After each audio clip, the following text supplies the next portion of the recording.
All right, so today we're going to talk about introduction to probability theory. I've already mentioned it in previous lectures, but now we're going to get some language. All right, the first word we're going to try to understand, the first definition is an experiment. And what's an experiment? It's a process that yields outcomes. If you want examples of experiments, things like flipping a coin, dealing 5 cards, or choosing products off a line, all are experiments. Now, once we've got an experiment, the next definition is an event. What's an event? Well, it's a particular set of outcomes from an experiment. So, examples: if my experiment is flipping a coin 10 times, I could have event 1 where I have as many heads as tails. Oftentimes, events are denoted by capital E, so I might call that E1.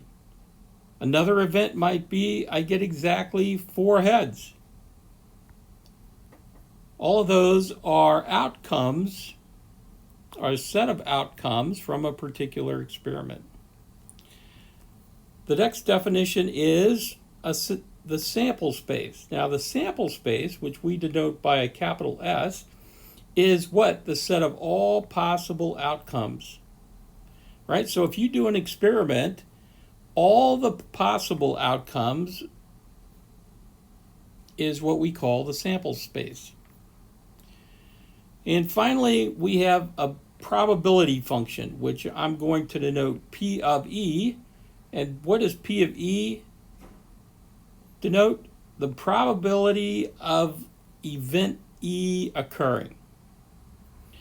All right, so that's some of the language of probability. Now I'd like to just have a few remarks. The first remark is, and this is a big if, but if every outcome is equally likely to occur, so that no outcome occurs more frequently than any other, then if I want to compute the probability of E, all I do is take the cardinality of E and divide by the cardinality of my sample space. Right? Count up how many times E can happen and divide by the total number of outcomes in my sample space. Now, from that definition, we get several properties. One property is that if my event was the entire sample space, then the probability of my sample space is what? The cardinality of S over the cardinality of S, which, not surprisingly, has a value of 1. And it's kind of common sense, it just depends on how common your sense is, that probability is going to be a number between what? 0 and 1. So probability can never be greater than 1. And another property would be the probability of the null event, that is nothing happening, would be defined as what? The cardinality of the null set over the cardinality of the sample space. But the cardinality of the null set is 0, so I just get 0. Now there's one little warning. So if my event is the null event, it's got probability 0. Some people believe that if it's got probability 0, it's got to be the null event. And in fact, that's not always true. It is true if the cardinality of my sample space is less than infinity, but there's lots of distributions where that's not the case. And if you'd like an example of one, the normal distribution, ever hear of the normal curve? Has a sample space that is infinite.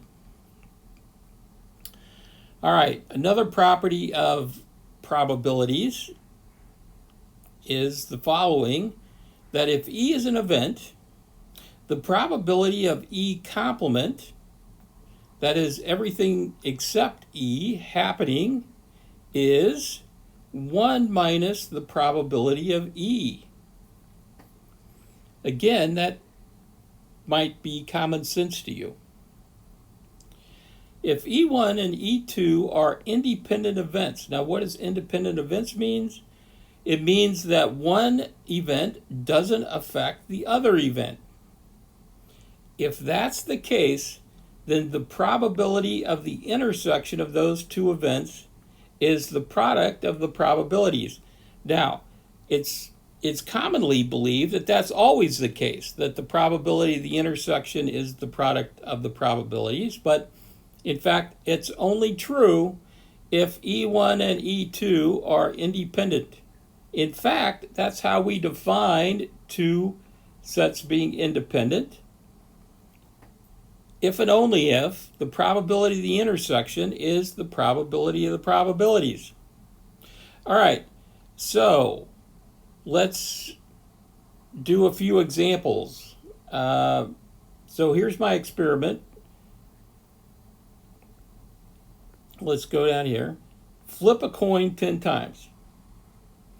We've seen before that the size of my sample space is what? 2 to the n. Why? Because each flip can either be heads or tails. Suppose that my event is that I get exactly 4 heads. So I flip the coin 10 times, I get exactly 4 heads.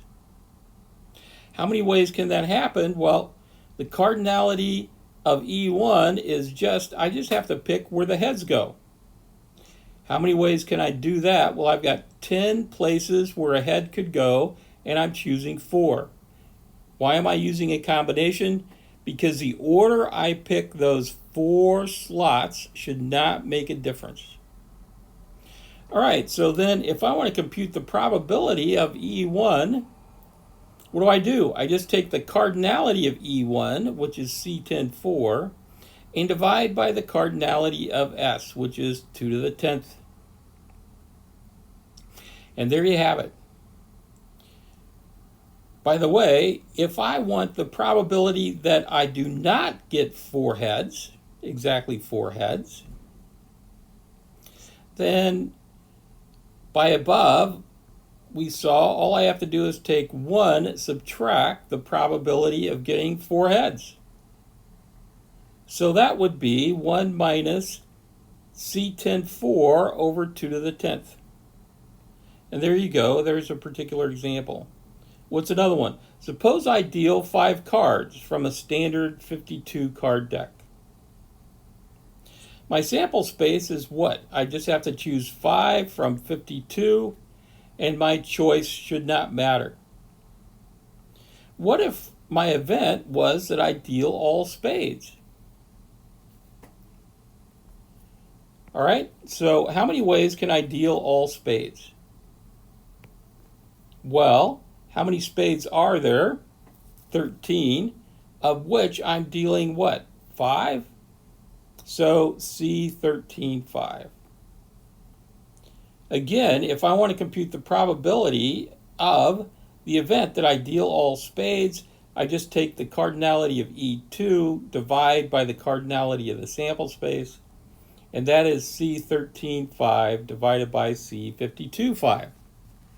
And there you have it.